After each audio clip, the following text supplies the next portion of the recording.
এই মসজিদে বসে মনের আকুতি নিয়ে দোয়া করলে আপনার দোয়া কবুল হবে। প্রায় ৩০০ বছরের ঐতিহ্যবাহী এই মসজিদ এজন্যই মানুষের কাছে দোয়া কবুলের মসজিদ নামে পরিচিত। এটি কেবল একটি ধর্মীয় স্থাপনাই নয়, বরং আধ্যাত্মিক আবেগ এবং নান্দনিক সৌন্দর্যের এক অপরূপ সংমিশ্রণ। লোকমুখে প্রচলিত রয়েছে, একসময় এই মসজিদের ভেতর থেকে অলৌকিকভাবে পবিত্র কোরআন তেলাওয়াতের আওয়াজ শোনা যেত। আর এই অলৌকিক মহিমার কারণে এলাকা ছাড়িয়ে দেশজুড়ে এটি ফজিলতের মসজিদ হিসেবে পরিচিতি লাভ করে।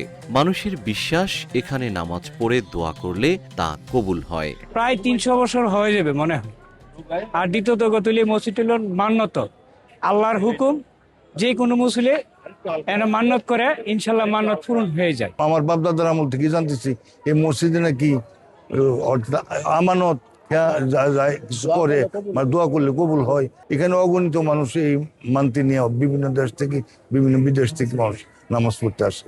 ঢাকাতে নতুন দিকটা মানে বিভিন্ন জায়গায় লুকায়া আপনার এই জায়গায় নামাজ পড়ে, তাদের নামাজ পড়লে শান্তি লেগে যায়। বাংলাদেশে সব জায়গার থেকে কম বেশ আসে, প্রতি সপ্তাহে প্রতি জামাতে শরীক হয়ে এসে। একটার আগে চলে না আসলে আমি নিচতলা দোতলায় বসার জায়গা পাওয়া যায় না। আমার তো খুব ভালো লাগে, আমি আমার ছোট ছোট বাচ্চা নিয়ে প্রতিদিনই আসি। ইসলামী সভ্যতা ও স্থাপত্যকলার এক অনন্য নিদর্শন হয়ে দাঁড়িয়ে আছে নরসিংদীর বেলাবো বাজার কেন্দ্রীয় জামে মসজিদ। ইতিহাসবিদদের মতে কালের বিবর্তনে সেই প্রাচীন রূপ ফিকে হলেও স্থানীয়দের বিশ্বাসে এর মর্যাদা আকাশচুম্বী। আপনারা জানেন যে এই মসজিদটি বাংলাদেশের সুপ্রাচীন মসজিদ। বাংলার স্বাধীন শাসক দেওয়ান ঈসা খাঁ মসনদে আলা যখন বাংলা শাসন করতেন, তার শাসনাধীন অঞ্চলের ভিতরে নরসিংদীর বেলাবো উপজেলায় অবস্থিত এই মসজিদটি অন্তত ৩৫০ বছর আগে প্রতিষ্ঠিত হয়েছে। তো এই মসজিদটি সর্বশেষ ৭ গম্বুজ বিশিষ্ট এই মসজিদকে পুরনো হয়ে যাওয়ার কারণে ভেঙে ফেলা হয়। এরপর নতুন আঙ্গিকে এলাকাবাসীর সহযোগিতায়, বিশেষ করে বিশিষ্ট শিল্পপতি আলহাজ আব্দুল কাদির মোল্লা সাহেবের সহযোগিতায়, তার অর্থায়নে এই মসজিদটি সুপ্রতিষ্ঠিত হয়েছে। এই মসজিদে একসঙ্গে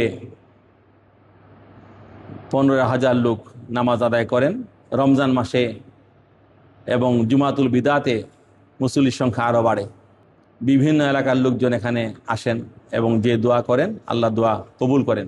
এই মসজিদটি বাংলাদেশের সুপ্রাচীন মসজিদের মধ্যে অন্যতম।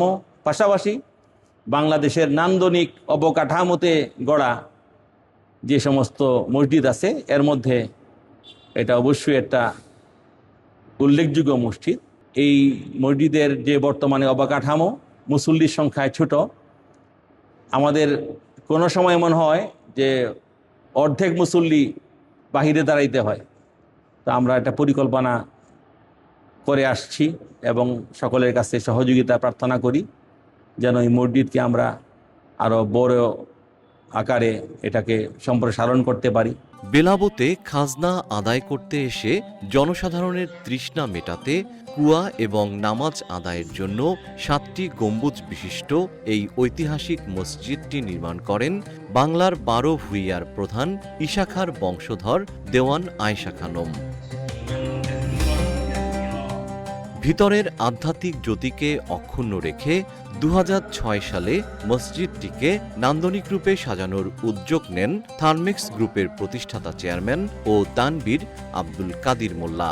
প্রায় ৪০০ কোটি টাকা ব্যয়ে আধুনিক ও প্রাচীন ইসলামিক স্থাপত্যের ৪ খিলান কাঠামো মেনে পুনর্নির্মিত এই ঐতিহাসিক মসজিদটি ২০০৮ সালে সবার জন্য খুলে দেওয়া হয়।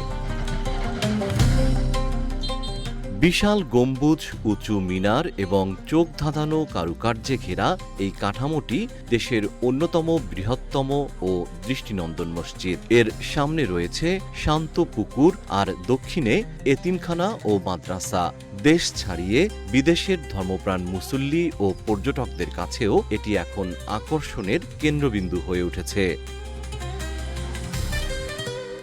বর্তমানে মসজিদটিতে ১,২০০ জন মুসল্লির ধারণ ক্ষমতা থাকলেও প্রতি জুম্মাবারে কিংবা রমজানে দূর দূরান্ত থেকে আসা 20 থেকে 22 হাজার ধর্মপ্রাণ মুসল্লির উপস্থিতিতে কানায় কানায় ভরে ওঠে পুরো প্রাঙ্গণ।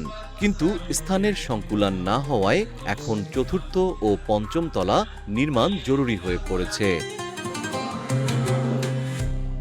জিএম শিহাব, রূপালী বাংলাদেশ।